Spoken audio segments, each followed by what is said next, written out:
if he is not able to perform well in the interview, and the marks do not go beyond a certain 140 or 150. So so I will just give you some idea about what UPSC is asking for in the interview.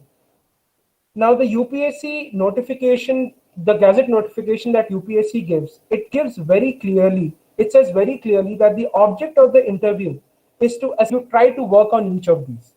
Let's just pick up one aspect here that says balance of judgment. Now, when you are sitting in front of the UPSC board, they will often ask your views on a controversial topic, on a controversial issue that is taking place in the world right now. Now, if you're very emotive about it, you might just end up supporting one side of the story and you will give your view. However, they are not asking your view. They are asking for a balanced view, because that is what they have already mentioned in the notification, that they're looking for the balance of judgment. So please keep your personal views to yourself. You can have your personal life, definitely. But when you are out there in the public as a public servant, you have to show your balance of judgment. You have to also have the ability for social cohesion.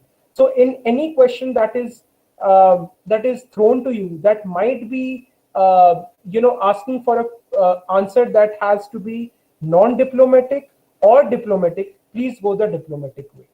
Yes, you can definitely assert yourself about a certain viewpoint, but you should not get rigid about it.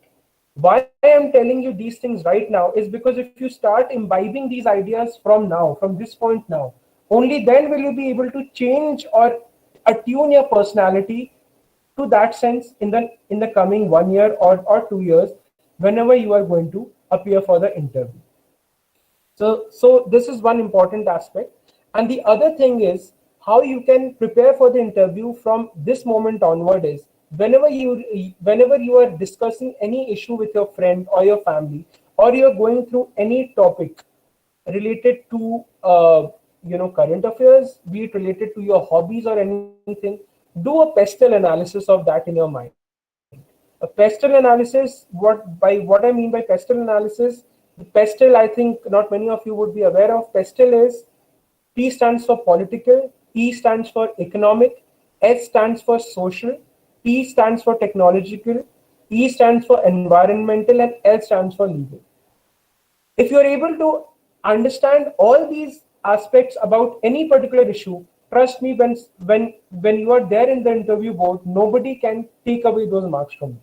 Because you will have all those 360-degree view ideas about any issue that you have read, and you will be able to give your viewpoint on. Try to do this pestle analysis, and you will see that and it is not just waiting for that time to come. When you are meeting your people, when you are meeting your folks, you can discuss these things with them, so that your interaction and your communication skills, not just your oral, your written as well as your oral skills, both of them improve in the whole process. And finally, one resource that I had missed out when I was giving the resources during my prelim strategy was referring to this RSTV. Now there are two shows that come on RSTV, which is Rajya Sabha TV. One is India's World, that gives a very good idea about what is happening. I did that in 55 minutes, and I was given a 15 minutes target by Tushar, so I think I exceeded by 5. So my apologies for that. And now we are open to Q&A. Thank you. No such issues, sir. Getting your know about you, didn't get to know about time. Our time passed by. So yeah, we are having some of the questions. We shall be taking Mr. them. Raj, Yes, convener sir has also joined us. Of the Mr. Dhandam. Raj, Good evening, sir. Good evening, sir. how are I'm good, sir. How are you? really very informative. I have listened each and every word, Thank you so much, sir. I and hope you have give our students very the newspaper, and you have also clarified that they can study any newspaper, which is good strategy. But they have the habit to study the newspaper. Second one, you have very beautifully highlighted what are the 6 points are needed in the interview. So basically, these are the guy. I think they will be and wonderful, very informative. Love you. Thank you. Thank you. Thank you. Entire guidance. Getting your sport behind makes us to get such organizations. Thank you, sir. Now coming towards the questions that we are getting up. Yeah. So yeah. So the first question that I got from Vasavi is that how to read the economics page of Hindu newspaper. How to read the economics page of Hindu newspaper. Okay. And the question is asked by whom? Who's It is Vasavi Chaturvedi. teacher? Vasavi Chaturvedi. Vasavi. Okay. Okay. Yeah. Okay. So first of all, right, I myself used to read Indian Express and not the Hindu. But then I think the economics, when you are reading the economics page of any newspaper, you do not have to get embroiled in the figures that are given all the time. You know, if there is, say for example, if there's an article on exports and imports, instead of trying to remember the figures, try to understand the trend and try to understand the reason behind the trend. If you are able to read the article on that, you go back to your basic macro 12th book, or you go back to the basics of any And what all activities should they participate in college? Okay. Okay. So that's a very thoughtful question, because I feel had I been able to figure out what I wanted to do in my first year, things would have been pretty different for me. I mean, I decided to write the examination when I was done with Stephens, when I was done with MBA, and then I ended up writing the exam.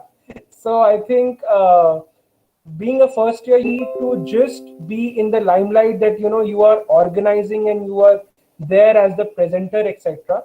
Even if you are working behind the scenes, it is adding to your skills, it is adding to your teamwork. So be active in whatever society that you are joining. Preferably, if you are able to participate in some debates or some declamations or some essay competitions, wherein when you are getting yourself involved critically, be it through verbal means or through oral means, I think that will help you. That will definitely help you more compared to others. But whatever you are doing, do it with full interest. And being a fresher, the first recommendation that I would tell you, and those who are in the first year especially, is take your graduation most seriously. If you're able to score well in your graduation and you keep that graduation as your subject in the civil services examination, I mean, nothing like it. You will be able to score great in the mains, and that will be a selling point in your interview also, because people, trust me, the UPSC board gets impressed when they see that what you have done in graduation, you are taking up it in UPSC as well. So focus on these aspects and read the newspaper daily. I think, for beginners, I think these three mantras would suffice. Moving towards the next question, there's a question from Asta asking that, sir, how can we choose our optional subjects? On what basis can we select our optional? Okay. So, Asta, see, the first choice, the first organic choice that you should be having is the graduation subject that you do. I mean, if you're comfortable with the subject, if you're comfortable with the content, if you have been scoring well, if you're able to, if you own the subject, then you go with a graduation subject. That would be my first advice. Having said that, not all of us are so lucky, because in midway we realize that, probably this is not we were meant for, or this is not जो हमारे sir के ऊपर से जा रहा है. If that is happening with you, then you need to make a switch when you are taking your optional subject. Now, deciding on your optional should, the main thing that you should be taking into account should be your interest about that subject. If you are interested in international relations, if you are very fond of following who is coming to India, who is going out of India, which country is doing what is US trying to do with China, what is China trying to do with Russia, if you are that sort of person, PSIR becomes a good option for you. If you have a general knack for the arts or the histories, or if you like going to museums or places of historical interest, go for history, go for then again, if you are more into environment, or you are more into visiting rivers and waterfalls and etc and etc, you can go in for geography. What I'm basically trying to say is, you should, because when you're taking your optional becomes probably 60% of your mains, because in the GS papers more or less everybody ends up scoring more or less the same, other than those 20-30 marks plus and minus. Your optionals become very important. So for optionals, your interest is very important, and along with interest, so what you should do is go through the syllabus of the shortlisted optionals that you have done, go through the UPSC syllabus from the UPSC website, and see what you are most comfortable with. Then you try to see the resources, glance through one or two resources of each of these subjects, and see what you are most comfortable with. But if you are going in for humanities subject, please be sure that you should have good writing skills. If you do not have good writing skills, build upon those good writing skills by writing short essays, by writing short summaries, etc., etc. This is something I'm focusing more on the science students, because science students obviously are more used to writing the aim objective methods, and then they forget that we have to do a critical analysis of any topic that we are doing. So I think this is how you should be making the choice. Moving towards the next question. The Parul is asking, answer writing is placed at the center of CSC. So what particular strategies should we follow to improve our answer writing and presentation skills? Okay. So see, answer writing is again something that is going to be a test of your personality. By that I mean not your handwriting, but what you are writing on the paper. If you are able to cover most of the, say for example, not 100%, but 80% of the aspects of that particular question that is being asked in a structured manner, wherein you are giving a small introduction of 1 or 2 lines, you are giving the pros and cons of that particular issue, if it is asking for the pros and cons, and you are able to give your own conclusion towards the end. I mean, write any answer like you are writing an essay, but obviously not that much in detail, but the structure should be there. The body, the introduction, the body, and the conclusion should be there for you in every answer. Along with that, if you want to make your answer writing more interesting, at times you can also imbibe some diagrams or some diagrams or some flowcharts in it. But again, do not overdo it, because we are not here in for some creative writing competition or some drawing competition. But you can include some diagrams, you can include some flowcharts. Say for example, if there is a question on what are the various aspects of India's policy with Bangladesh. So if you have given in some idea about the aspects, in the corner you can draw a small border map of India and Bangladesh, and you can put in 1 or 2 points of the map or the river about which you have mentioned in the answer. I mean, it should have some relevance with what you are writing in your answer.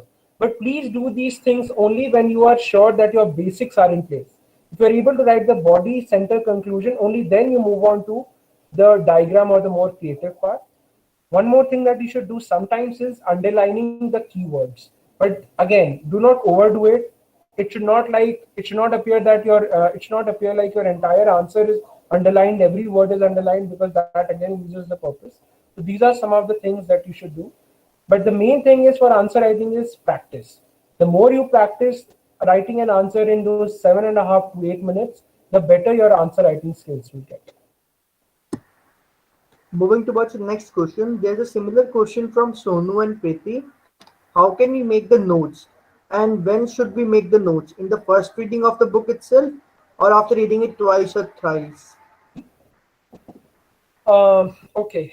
So note making is again I mean, if I have to give my very honest opinion, I was very much against note making, because of which I barely have any notes with me. other than the diary of errors that I had mentioned in the beginning. But yes, of course, I mean, everybody, because UPSC is a journey which is unique for everybody.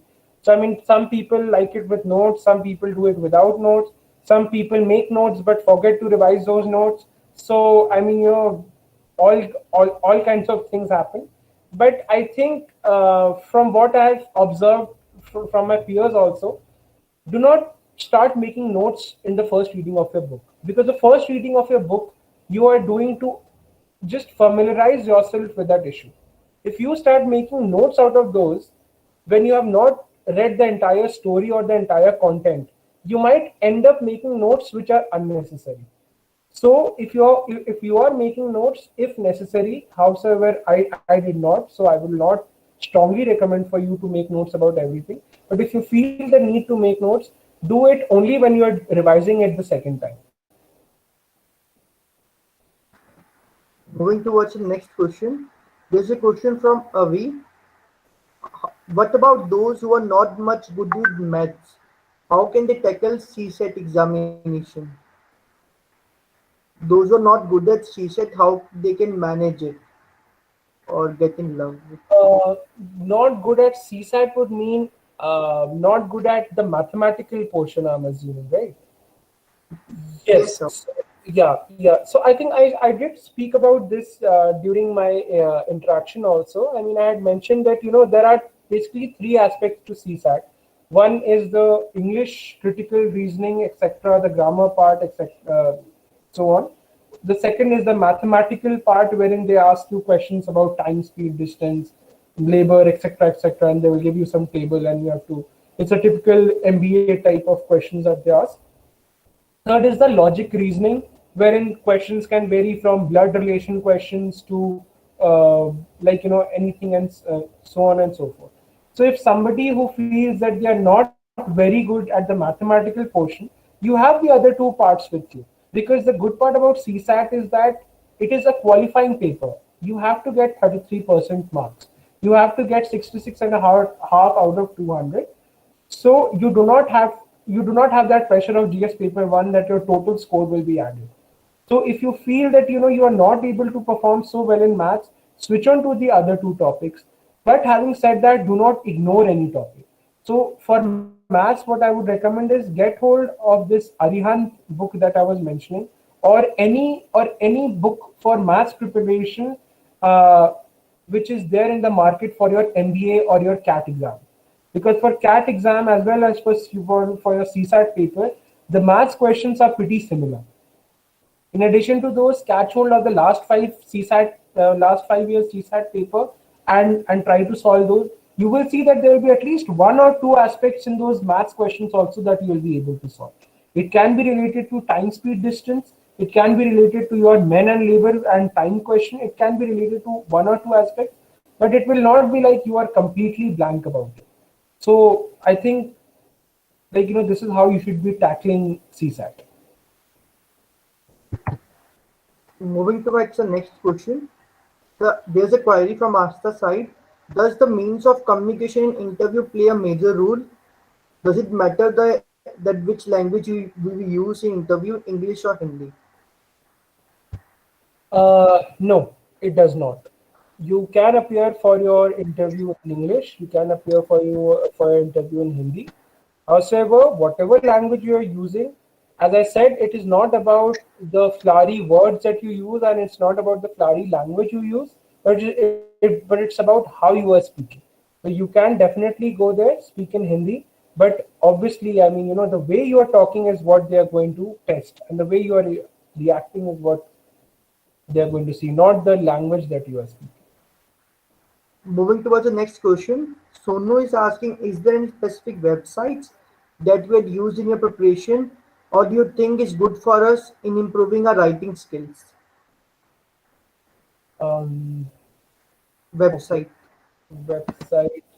See, I mean, writing skills, not particularly, because I myself had a hobby of, as I mentioned, food blogging. So I think that kind of helped me in my writing skills. I mean, yeah, that sounds vague, but when you are writing a piece on a blog which is being read by people around the globe, you know that you have that pressure in you that okay, this is how I have to write. So I used to go back to this to some of these tips in Renan Martin about essay, and but then that was done very initially. I mean, once you start writing, then you get in that flow. So I did not use any writing material website per se, but the biggest help for me in my writing skills were the editorials that I have already mentioned about. If you are able to read the editorial, you will see that any editorial that is given in a reputed paper like the Hindu or the Indian Express, it will always have a flow in it. It will always have an intro. It will always have 3 or 4 major aspects about the topic. It will have some positives, some negatives, etc., some critical analysis, and then some conclusion. So I think that will be enough source for you to improve your writing skills. Moving towards the next question. Sir Siddhant is asking, how can we properly manage the time? We mean to say that how can we manage the preparation along with the college? Any tips on that? Sorry, I did not get you here. What? Yeah. Siddhant is asking, how can we manage our time between the college and preparation? Okay. Time management tips. Time management. That's good for. Mhm. So, see here, I would not be giving a lot of my 2 cents because I will be talking about my own experience that, when I also obviously left my job because I was in the corporate sector. I mean, I did try to manage both those things, did not. So I took 6 months off and I wrote the exam. But I think while you're in college, the advantage that you have is that you're already in that education mode. So while you're traveling in the morning through the metro or through the bus, and I think no, right now there's COVID time, so I'm not very sure whether the colleges are open or not. I think what is the deal, Tushar? Have the colleges started or are they closed? So the colleges for final year science students have started. Okay. Hoping that from next semester we can be having offline colleges. Acha, okay, fine. Yes, sir. So, okay. So I was just giving this, this general idea during normal times and not particularly COVID times. Like, say, for example, if you're traveling the metro in the morning or you are returning, or there are some breaks during your college, you can utilize that flipping through some daily news. You can utilize that reading through some daily content that I mentioned about, say, in a website like Vision IAS or Insights on India. And you can, in your college, just focus on the current part. Do not go too much into the detailed study of any particular subject because you will not be able to do that with your college study. However, when you come back, if you are having, say, for example, 4 hours to yourself, try to devote at least 2 to 2.5 hours to your UPSC preparation and 1 hour to your whatever your graduation needs are. But I know it becomes difficult, but I think this is what UPSC is testing. So this is the time management that you will have to do yourself, and you yourself will know in your own journey that okay, मुझे कहाँ time मिल रहा है, मैं कहाँ से time निकालूं. But have this thing constantly in your mind कि तुम्हें time निकालना है. If you will have that thing in your mind, then you will be able to take out time somewhere during the entire day while you are in college as well. Moving towards the next question from Sonu. On which time onwards we should start preparing for our current affairs? From which time onwards we should start preparing for current affairs? So again, this I had mentioned when I was giving my session. So I think at least 1.5 years prior to your writing of the examination.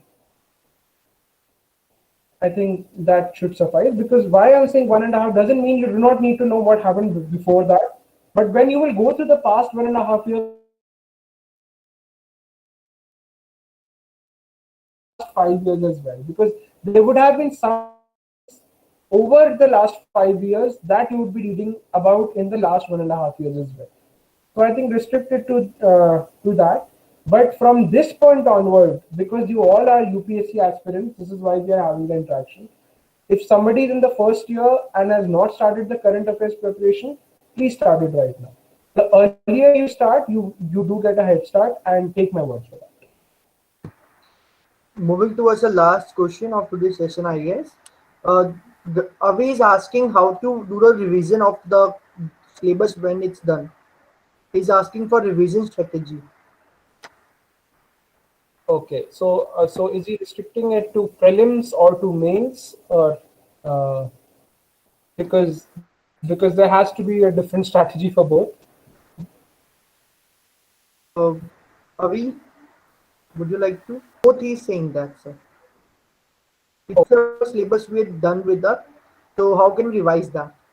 Okay, so see, the first thing that you have to make sure when you are preparing for your exam, be it in prelims or in mains, is that you have to somewhere down the line curb your material, curb your resources. Okay, because yes, it is impossible for you in the last 1 week to go through everything that you have studied for your preparation. So you will have to make it concise somewhere. For prelims, I personally referred to that diary of errors that I was talking about.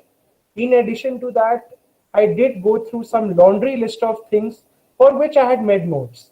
It's not like I did not make notes completely 100%. I made notes for some of the most commonly asked questions